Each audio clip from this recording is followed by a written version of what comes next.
Ayun, piprituhin natin to. Laki ng isda. Okay ko. Meron yan binibenta ko ya? Talbos ng kamote.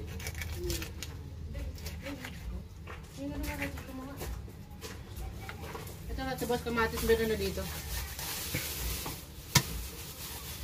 Yellow pin po ito sa bawang ulo. Yan ang ulo.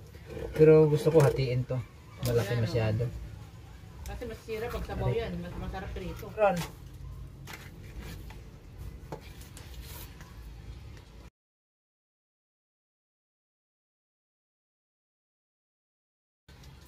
Ay, ang talim ng kutsilyo natin kasi.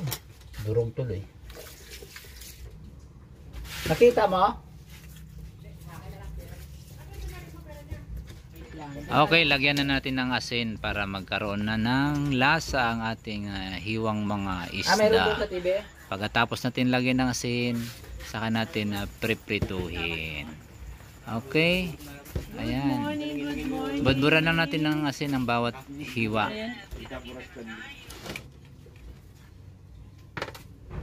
Yan ang para panghapunan natin.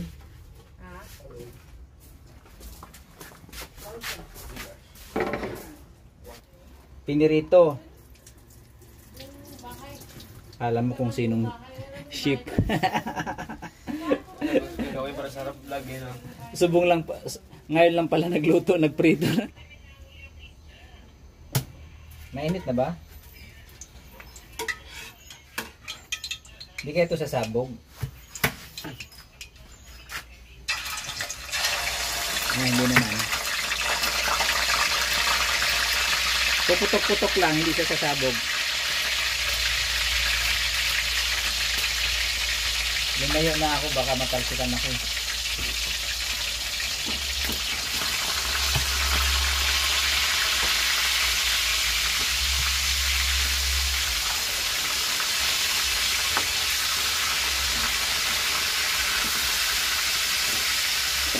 So, hindi naman siya pumutok-putok.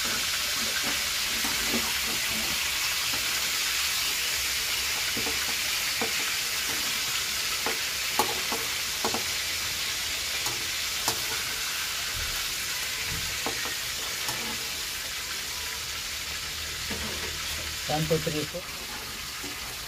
So, hindi siya sumabog. Hindi rin siya pumutok-putok. Hanggang sa magiging golden brown.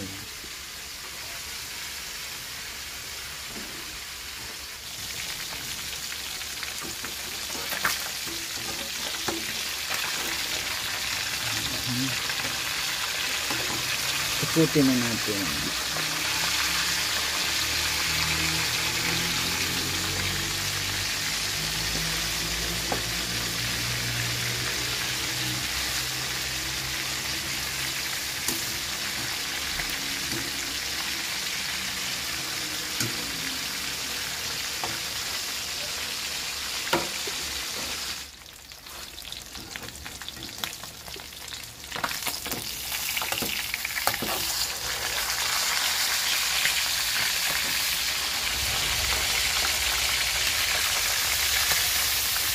Ayan na, ayan na.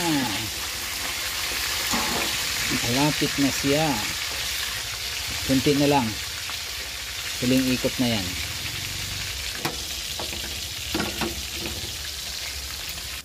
Ayun. Okay na to.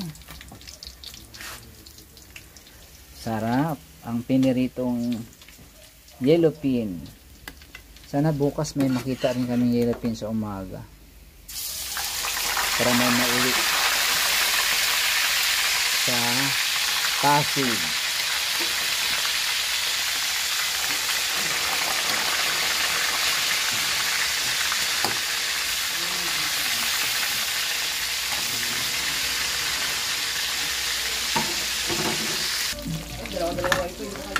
Ito okay na to. Pwede na to. Ano yung niluto mo, Seth? Piniritong isda na Tuna yun, ano? oo, tuna pero yellowfin pa siya kasi maliliit. Ayos na. Pwede na yan. Sarap yan, ah. Nagmamadali na yung isa kong ano. Isang, ano, isang menu. Lagay natin sa lamisa.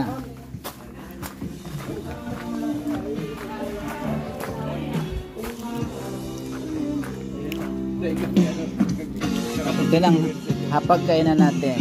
Wow! Hindi ko masyadong niluto yung huli. Mas maganda yung ganyan. Okay. Hanggang dito lang muna ang ating video.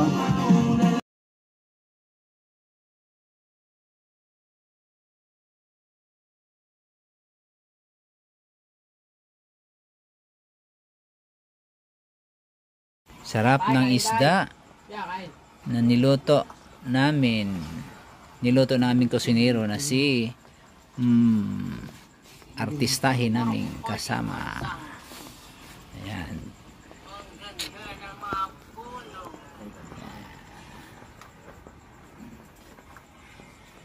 Wow. Thank you, Lord. Kain na! Ayan. Ayan mga kasama namin dito sa Coris Beach Resort. Okay, bye-bye. Good evening. Kain-kain tayo.